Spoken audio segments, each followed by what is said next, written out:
So the ninth wine we have is the Honey Grape.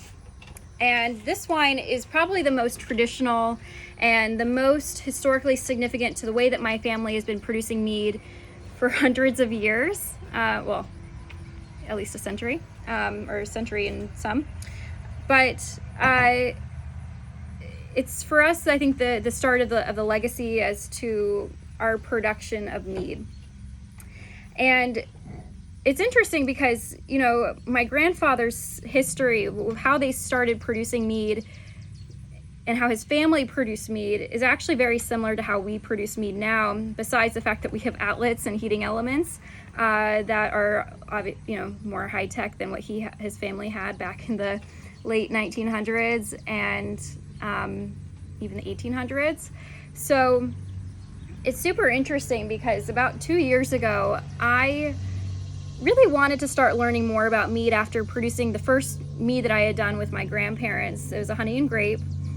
And there was a historian that came to visit my grandfather and to interview him about, I guess, a year or two prior. And I was able to get his information and contact him because he was developing a museum for really the alcohol industry and what the whole town and city was like back then.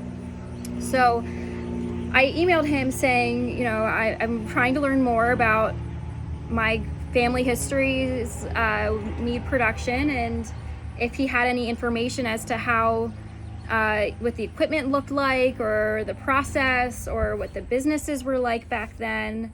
And he responded saying, look, I've been having the same issue. I'm having a hard time finding it. The only, you know, stories we have are actually from my grandfather.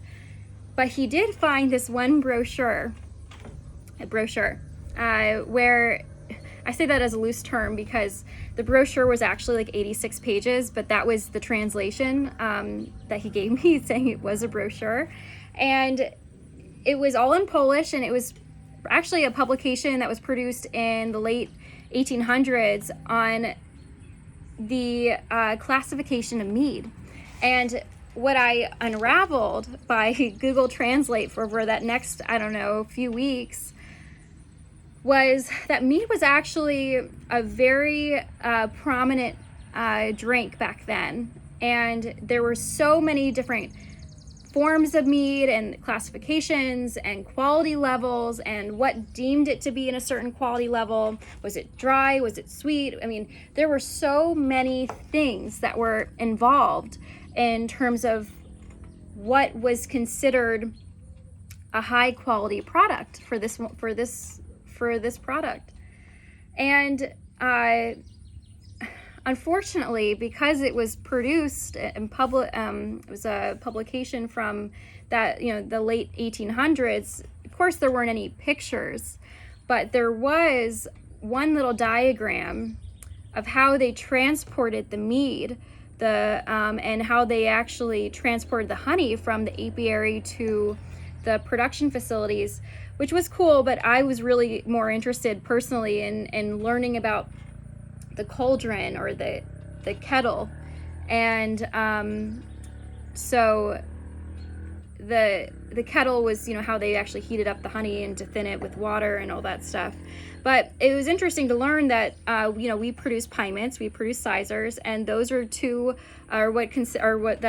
what are considered versions of mead that are considered high quality products, or Honey and Grape. And the proportions of what we use to make those products are actually very similar to how we make it in terms of our proportions and the honeys that we use. The only, I think, difference is maybe they use linden honey. But regardless, I was really heartwarmed to know that not only are we making a product that reflects our history, it truly reflects our history in terms of how it's produced. Not just the product, but how it's being produced.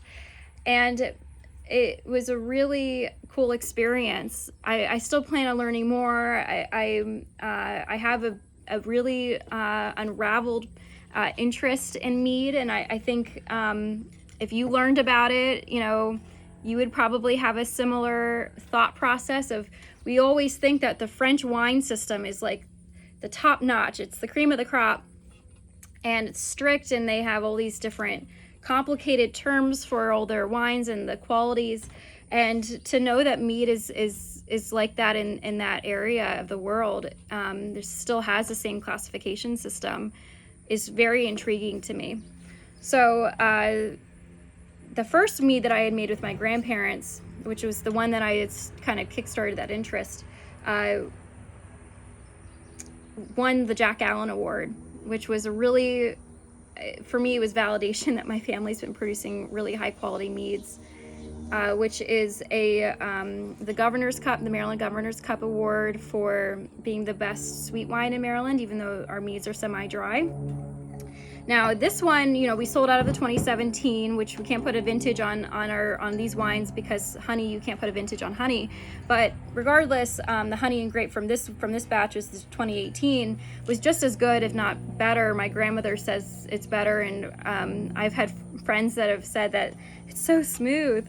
So I hope you enjoy it. It's barrel aged for 12 months. Once it's it finished off its fermentation in the barrel.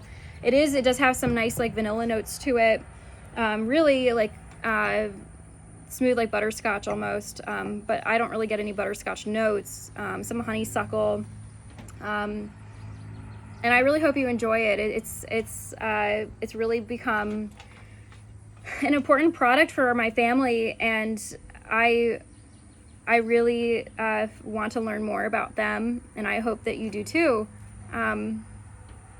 So yeah, it's a fun product to have, and it has a huge significance. So you're tasting history as you sip this.